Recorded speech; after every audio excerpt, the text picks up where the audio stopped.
Olá pessoal, eu sou Sibeli Nascimento, nutricionista do NASF, aqui da Secretaria de Saúde de Arenápolis, e eu trouxe essa apresentação para vocês, né, a convite, né, das professoras do Filinto Miller, onde a gente já vai estar entrando na questão do programa Saúde na Escola, né, então as professoras foram até os alunos, né, onde eles tinham diversas dúvidas, questionamentos em relação à alimentação e me enviou esse questionário de perguntas com dúvidas em relação à alimentação e eu vou estar aqui ao longo dessa apresentação esclarecendo cada uma dessas dúvidas para vocês.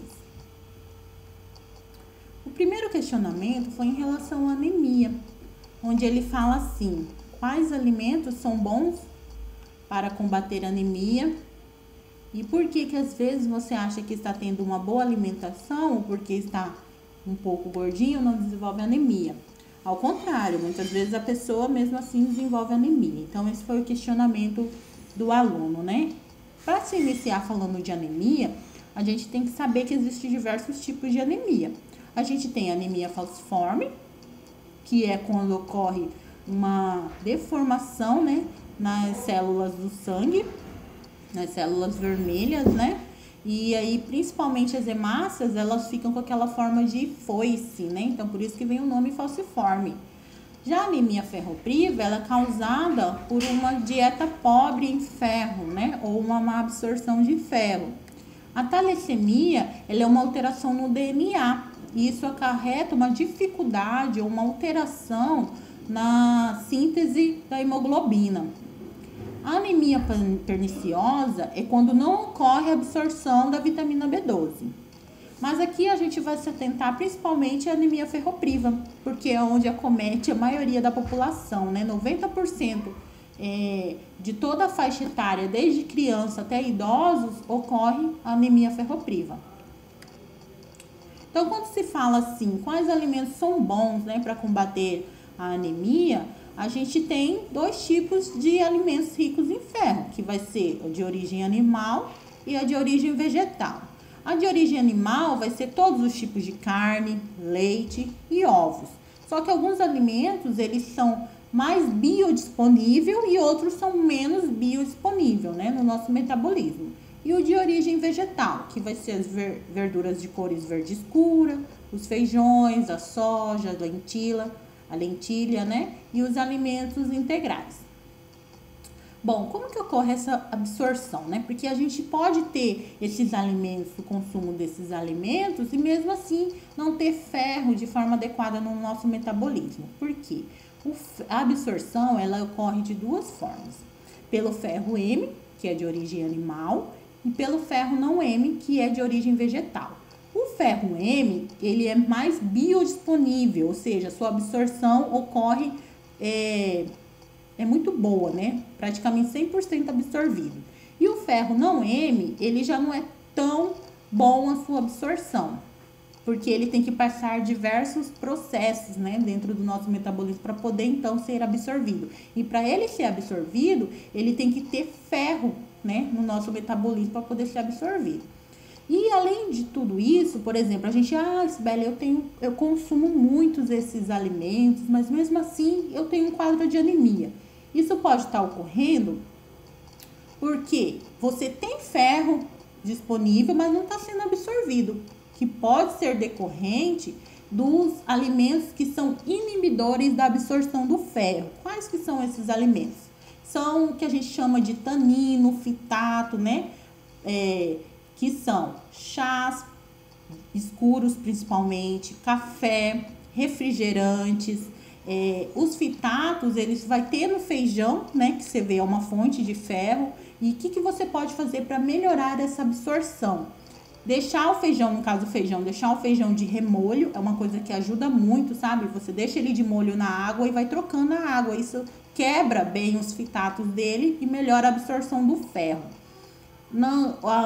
O consumo, né, nas grandes refeições de alimentos ricos em vitamina C ajuda muito na absorção do ferro, como por exemplo a laranja, o limão, a acerola. Então, por exemplo, assim, eu almocei você ir lá e chupar uma laranja melhora muito a absorção do ferro. Então, tem esse hábito alimentar. E evitar os alimentos inibidores nesses processos. Então, o leite, ele também entra com um inibidor do ferro, da absorção do ferro nesse período de grandes refeições, tá? Então, o ideal é consumir ele só nos lanches e evitar consumir logo após a refeição. Então, por exemplo, assim, aquelas pessoas que têm o hábito de se alimentar, almocei e consumir um café, por exemplo, já dificulta a absorção. Consumir um refrigerante já dificulta a absorção. Então, por mais que você tenha uma boa alimentação, se você não auxiliar na melhora dessa absorção, você pode sim desenvolver uma anemia, tá? E aqui eu trouxe para vocês um artigo científico randomizado, né? Que é aquele onde as pessoas pegam um grupo, né? E estuda esse grupo com um grupo placebo ou com um grupo controle, né? Que a gente chama. Então, aqui eu trouxe um artigo, porque a gente tem que estar sempre atualizado. E a nutrição, ela é uma ciência exata, né? Não é uma ciência de achismo. Ai, Sibeli, eu acho que é isso. Ai, não, eu tenho que dar uma certeza para vocês, né? Então, por isso que eu gosto muito dos artigos científicos e que é ótimo e que vocês também devem sempre estudar através deles, tá? Porque é cientificamente comprovado. Bom, esse estudo aqui, ele faz uma relação, né, dos dados antropométricos com a anemia ferropriva. Então, por exemplo, eles pegou um número de 56 alunos de 5 a 15 anos e fizeram um estudo em relação ao peso deles com a apresentação da anemia, se apresentou ou não anemia. O que esse estudo ele trouxe e fala pra gente? O que eles concluíram nesse estudo? Desses 56 alunos, né, que eles fizeram a avaliação, 11% estava baixo peso, 17% estava sobrepeso e 72% estava com peso normal. Então, teve uma amostra bem legal, apesar de ser um número bem baixo, né? Mas exemplifica bem aqui quando o aluno ali questionou em relação a estar obeso e achar que não tem anemia. Então, esse estudo, ele fala que não está associado diretamente com o peso. Na verdade, o que vai estar associado é a qualidade da sua alimentação. Então, a qualidade alimentar, ela vai vai desencadear um peso adequado ou não, que possivelmente vai desencadear uma anemia ou não. Mas a anemia em si não está relacionada diretamente com o seu peso, porque teve as pessoas que estavam em baixo peso e que não tinha anemia. As que estavam em sobrepeso também não tinha anemia. E muitas pessoas obesas estavam com anemia, porque aqui não mostra, mas tinha também crianças que estavam acima do peso. E isso foi decorrente do quê? Porque hoje a população brasileira, né, principalmente, ela mudou muito os hábitos alimentares. Então, o que aconteceu? A gente está com uma alimentação de alta densidade calórica, ou seja, os alimentos ultraprocessados, industrializados, né?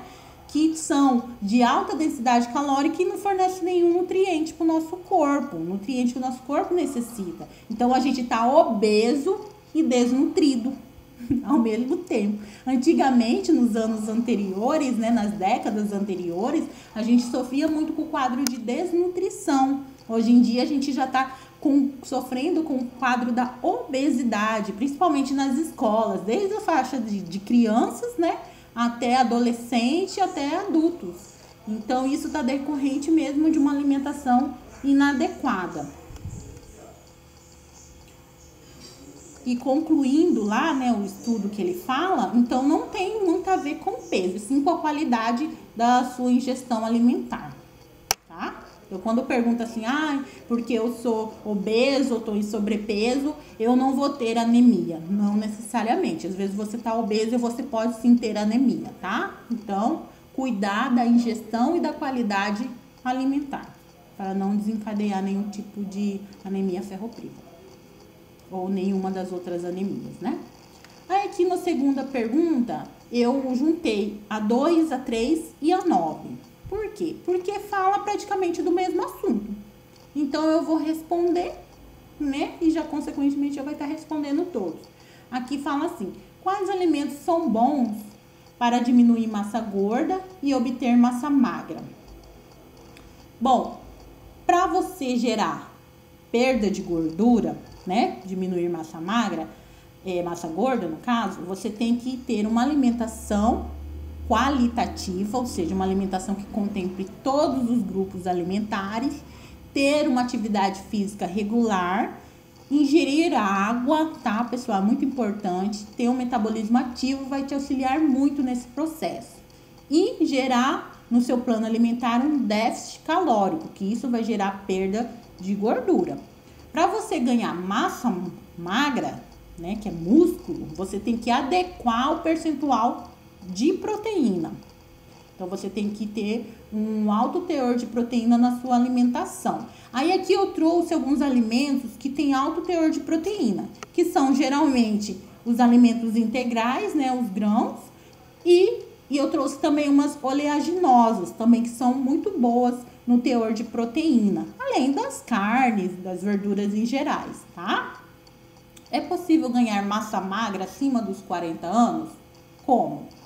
Sim, pessoal. É possível ganhar massa magra em qualquer faixa etária, tá? Como que você vai ganhar? Voltando à questão número 2, é a mesma coisa.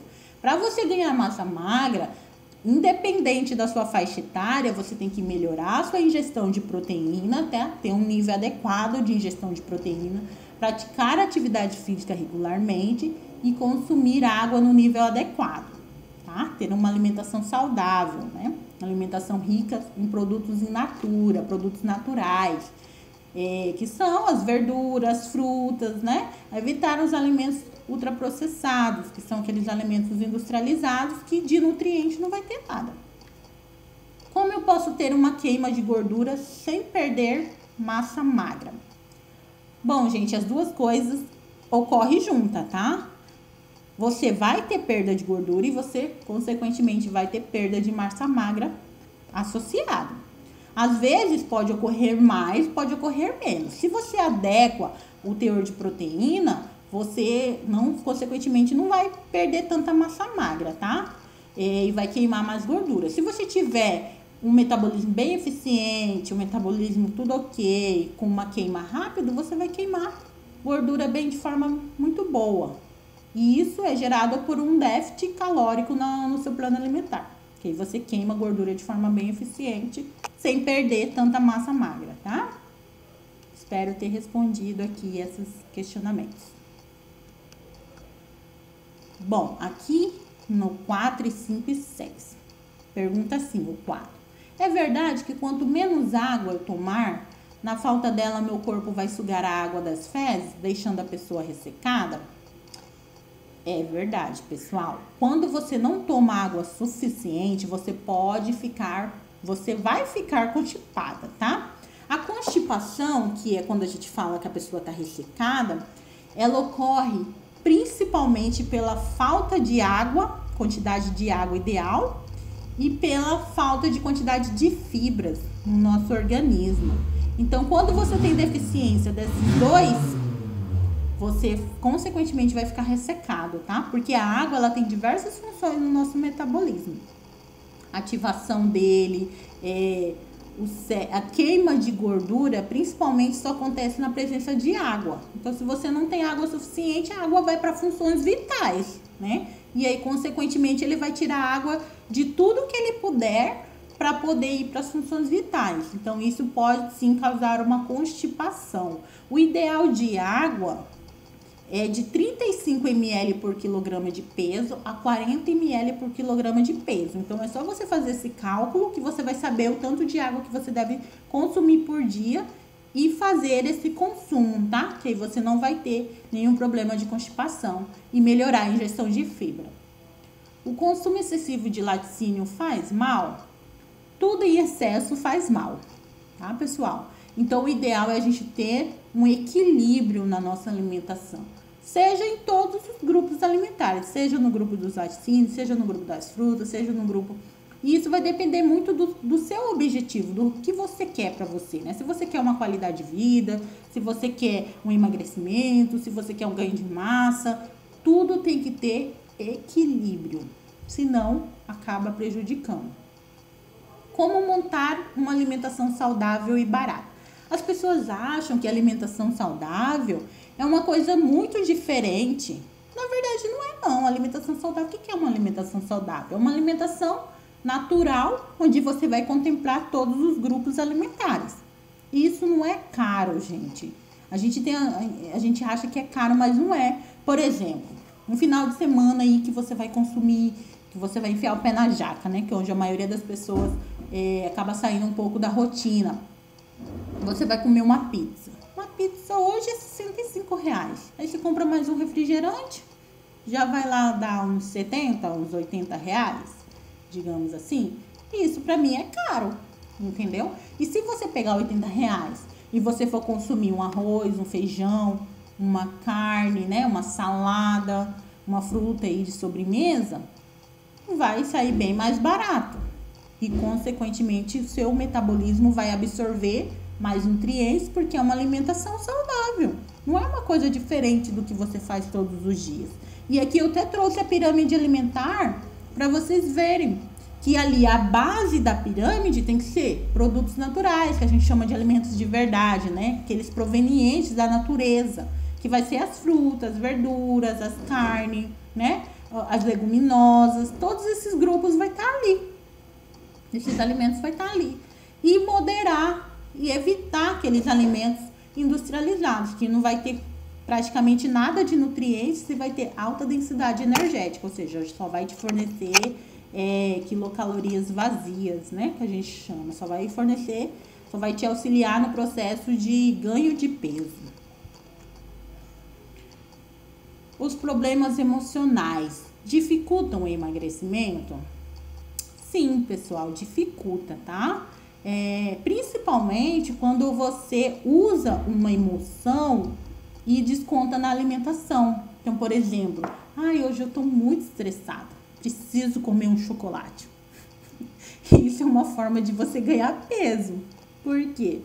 Porque você está descontando uma emoção, um dia estressante que você teve ou algo que você fez no seu dia que não foi legal, e aí você está descontando na alimentação. Hoje eu estou muito ansiosa, vou comer.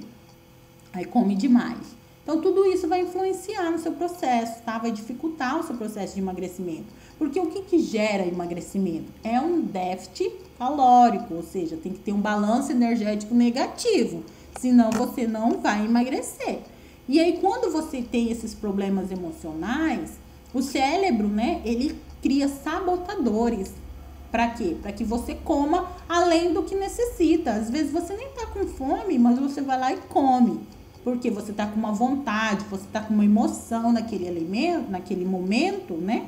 E acaba descontando no alimento. Então, isso pode sim dificultar o seu processo de emagrecimento. Por isso que a nutrição, ela anda muito associada também com a psicologia, né? Porque a gente anda junto para auxiliar o paciente naquilo que ele precisar. Porque mesmo cortando os carboidratos e doces, não consigo emagrecer. Bom, gente, o processo de emagrecimento, como eu disse, ele não vai decorrer só da corte de carboidratos e doces. Às vezes você pode estar cortando carboidratos e os doces, mas pode estar compensando em outros alimentos. E isso também gera ganho de peso. Então, se você tiver com uma alimentação inadequada, se não tiver fazendo déficit calórico na sua alimentação, isso não vai trazer resultado nenhum. Então, você pode cortar praticamente tudo. Se você não comer de forma adequada, vai gerar ganho de peso ao invés de emagrecimento, tá? E aí a gente pode levar diversos fatores em consideração, né? Por exemplo, os horários que você come, a forma como você come, o que você está comendo, se você pratica atividade física ou não, se você tem um metabolismo lento, se você vai todos os dias ao banheiro, se você toma água de forma adequada. Então, tudo isso influencia. Por isso que seria ideal a gente ter uma avaliação mais a fundo aí nesse caso, né, para verificar o porquê desse não emagrecimento, né? Mas pode ser decorrente de tudo isso. Evitar o jantar ou fazer jejum ajuda a perder peso? Bom, gente, evitar o jantar não vai te ajudar a perder peso. Porque às vezes você tá deixando de comer alguma coisa no jantar, mas tá fazendo uma troca, na verdade, né? Você deixa de comer um arroz e um feijão e uma carne, uma salada e come outra coisa que pode até estar com uma densidade calórica maior. Então, nem sempre evitar o jantar vai te fazer emagrecer. Isso é muito relativo. Teria que ver o que você está consumindo e se de fato você está ficando em jejum, né, nesse período, ou se você está fazendo essas trocas, se você não está compensando em outros horários. Então, tudo isso vai influenciar para verificar se você vai emagrecer ou não. O jejum, ela é uma forma, sim, muito eficiente, uma estratégia nutricional muito eficiente para perda de peso, tá? Desde que você faça da forma adequada. Mais para frente eu vou falar um pouquinho sobre o jejum. Qual a melhor dieta para seguir? Eu gosto muito dessa pergunta porque a mesma literatura não tem um consenso, tá, pessoal? De que dieta é melhor. Não existe uma melhor dieta. Existe a dieta que você segue. Aquela que você segue é a melhor para você, tá? E eu até trouxe aqui um exemplo das diversas estratégias nutricionais que a gente tem, que a gente pode fazer. Como a dieta padrão, né? Que é aquela normo, hipercalórica, a low carb, a cetogênica, o comer intuitivo, né? O mindful diet e o jejum intermitente. Então, todos esses tipos de dietas são boas? São validadas cientificamente. E pode ser boa? Pode ser boa para diversos tipos de população. A qual vai ser a melhor? Vai ser aquela que se adequa melhor a você. Porque você tem o seu metabolismo, você tem as suas rotinas, você tem os seus hábitos, você tem o seu horário. Então, tem que levar em consideração tudo isso e ver se você vai, de fato, aderir a esse tipo de dieta e aí vai ser boa, entendeu? Então, não tem como eu definir uma dieta, a melhor dieta. Todas elas são boas, mas a melhor vai ser aquela que você consegue seguir, tá? Se eu comer pizza ou besteira, junk food, de vez em quando, quebra a dieta?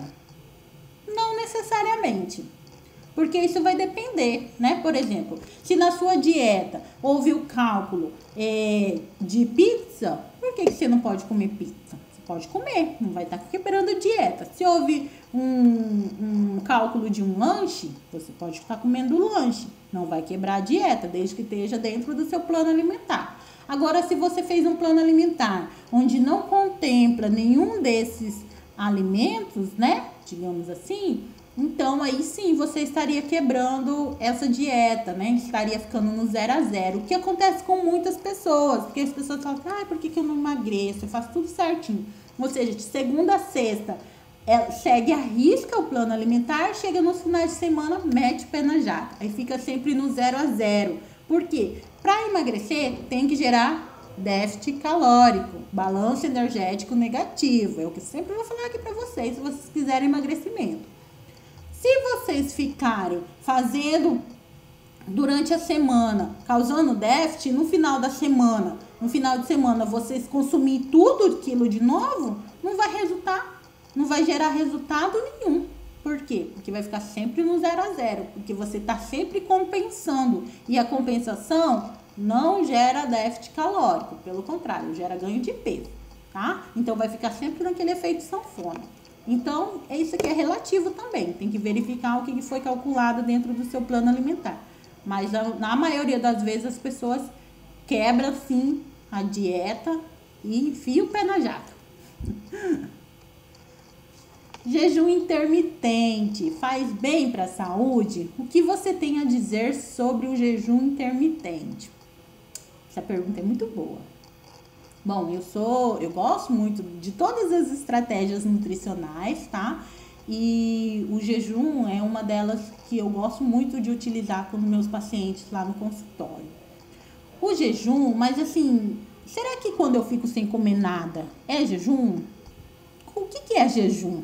Né? Então aqui eu trouxe para vocês algumas indagações, né? Algum questionamento que eu falo para vocês. Primeiro a gente tem que iniciar falando o que é jejum, né? O jejum, ele é caracterizado por períodos pré-estabelecidos, onde se alterna o jejum e a alimentação regular. Então, ou seja, o jejum ele é controlado, tá, pessoal? Não adianta você achar que está fazendo jejum se você está compensando no momento que você está se alimentando. Não. Você tem um período onde você vai estar em jejum e você tem um período onde você vai estar na janela alimentada, que a gente chama, que é aquele período de alimentação. Um período de jejum, ele pode ser horas ou pode ser até dias, tá? Então, por exemplo, eu posso fazer, o protocolo mais utilizado é o 16/8, onde eu fico 16 horas em jejum e 8 horas na janela alimentar. Ou pode durar 24 horas, tá? O que eu não recomendo muito não, porque isso pode acabar gerando um déficit, né, muito grande na absorção de micro e macronutrientes, então eu não recomendo. Eu recomendo, geralmente, o protocolo de 16/8 já é muito bom, tá? Nós temos, dentro do jejum, 2 tipos de jejum, que é o jejum calórico e o jejum metabólico. O jejum calórico, ele é aquele onde você exclui todo o alimento que contém caloria no período não alimentado. Então, aquele período onde que você está em jejum, você não pode consumir nada mesmo, é só água, digamos assim. Só água, no máximo um chazinho, sem açúcar, tá? Sem adição de nada. Isso é o jejum calórico, que ele conta mesmo as calorias, tem que estar zero.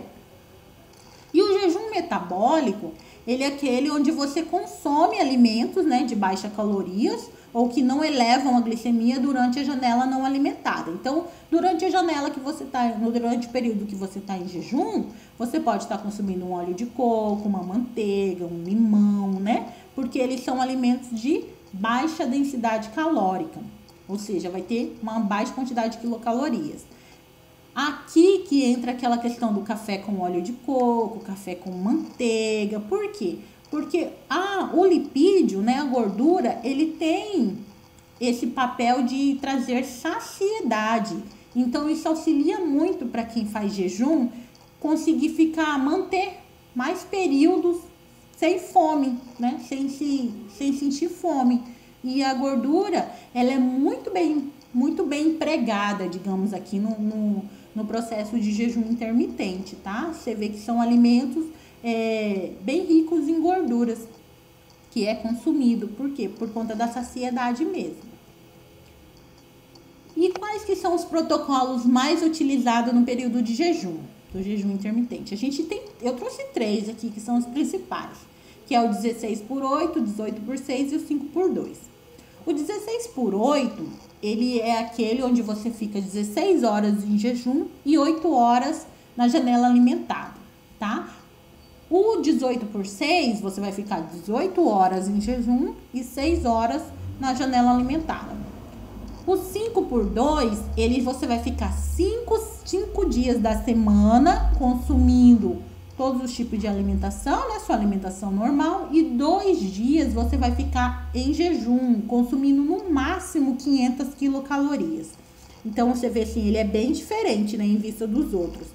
Ou seja, mas durante esses 5 dias da semana, você não vai poder consumir assim, alimentos industrializados. Hoje eu vou comer uma pizza, eu vou comer um cheeseburger, vou comer um lanche, um baguncinho, uma Coca-Cola. Não, é uma alimentação bem equilibrada, tá? Você não faz contagem de quilocalorias, de carboidrato, etc. Não, você tem uma alimentação balanceada, uma alimentação qualitativa, que contempla todos os grupos alimentares e sem exageros.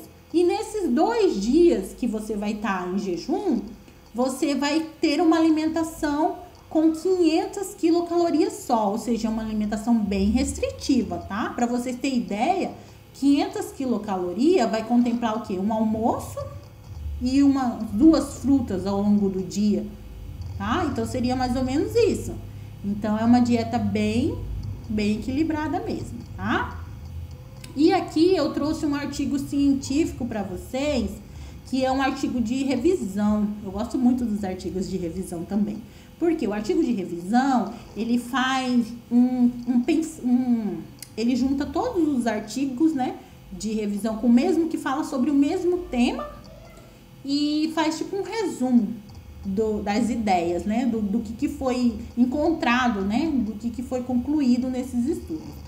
Então, esse artigo aqui que eu trouxe para vocês, ele faz uma comparação de 3 tipos de dieta. Então, as dietas da moda, né, as dietas populares, as dietas padrão, né, que é normal em macro e micronutrientes, e o jejum intermitente. E o que eles encontrou, o que foi concluído nesse estudo, né? Foi concluído que o quê?